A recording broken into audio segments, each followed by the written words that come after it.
સાબરકાંઠા જિલ્લાના વડાલી તાલુકાના મેઘ ગામમાંથી ડિગ્રી વગરનો બોગસ ડોક્ટર ઝડપાયો। વડાલી તાલુકાના મેઘ ગામમાં છેલ્લા ઘણા વર્ષોથી લોકોના સ્વાસ્થ્ય સાથે ચેડા કરીને દવાખાનું ચલાવતા ડિગ્રી વગરના દાંતના પ્રેક્ટિસ કરતા બોગસ ડોક્ટરને ગાંધીનગર આરોગ્ય વિભાગ અને જિલ્લા ફૂડ એન્ડ ડ્રગ્સ વિભાગ તેમજ ઈડર તાલુકા હેલ્થ ઓફિસર દ્વારા તપાસ હાથ ધરીને ઝડપી લેતા જેલને હવાલે કરાયો છે। ઈડર THO ડોક્ટર ધ્રુવ પટેલ દ્વારા ગાંધીનગર આરોગ્ય વિભાગને ફોન આવ્યો હતો કે મેઘ ગામમાં બોગસ પ્રેક્ટિસ કરતા અબ્દુલ પઠાણને ત્યાં તપાસ ચાલુ છે, જેથી તમે મેઘ ગામે આવી જાઓ। ત્યારે મેડિકલ ટીમ સાથે મેઘ ગામ ખાતે પહોંચ્યા હતા, જ્યાં મેડિકલ સર્ટિફિકેટ ન હતું અને દવાખાના ઉપર કોઈ પણ પ્રકારનું બોર્ડ લાગેલું ન હતું। ત્યારે તપાસ કરતા એલોપેથિક દવાનો મોટો પ્રમાણમાં જથ્થો મળી આવ્યો હતો, જે દવાનો જથ્થો જપ્ત કરીને અને દવાખાનાને સીલ કરીને ડિગ્રી વગરના બોગસ ડોક્ટર અબ્દુલ પઠાણ કે જેની સામે વડાલી પોલીસ સ્ટેશનમાં કાયદેસરની કાર્યવાહી હાથ ધરવામાં આવી હતી।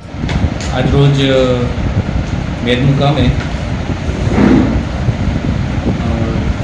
એક અરજી થયેલી હતી એ અનુસંધાને જિલ્લાની આરોગ્ય ટીમ અને ફૂડ એન્ડ ડ્રગ્સની ટીમ સંયુક્ત વડપણ હેઠળ મેઘ મુકામે બોગસ ડોક્ટરની ગેરકાયદેસર પ્રેક્ટિસની એક અરજી મળેલી હતી, જે અનુસંધાને ત્યાંથી તપાસ થયેલી અને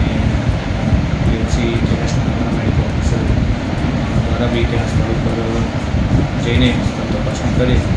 અને પંચનામું કરી અને જે ફરિયાદની લગતી જે પ્રક્રિયા હતી એ તપાવ્યું છે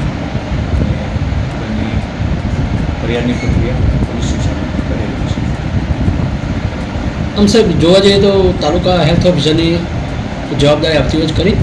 ભાઈ આ કોઈ ડૉક્ટરો તાલુકામાં હોય તાલુકા હેલ્થ ઓફિસર હોય, મેડિકલ ઓફિસર હોય, આરોગ્યની ટીમ હોય જિલ્લા જ્યાં જ્યાં આવી કોઈ અરજીઓ થાય અને કોઈ ગેરકાયદેસર પ્રેક્ટિસની ફરિયાદો થાય બરાબર છે, બધા અમારા બી ધ્યાન ઉપર આવતું હોય તો અમે એની તપાસો કરતા હોઈએ છીએ એ મુજબ પછી અહેવાલ બનાવીને આગળનું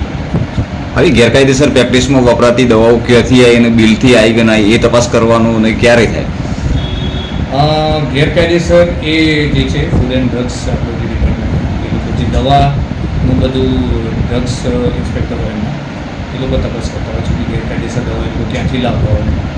કઈ મેડિકલમાંથી લાવ્યા હોય, ક્યાંથી લાવતા હોય,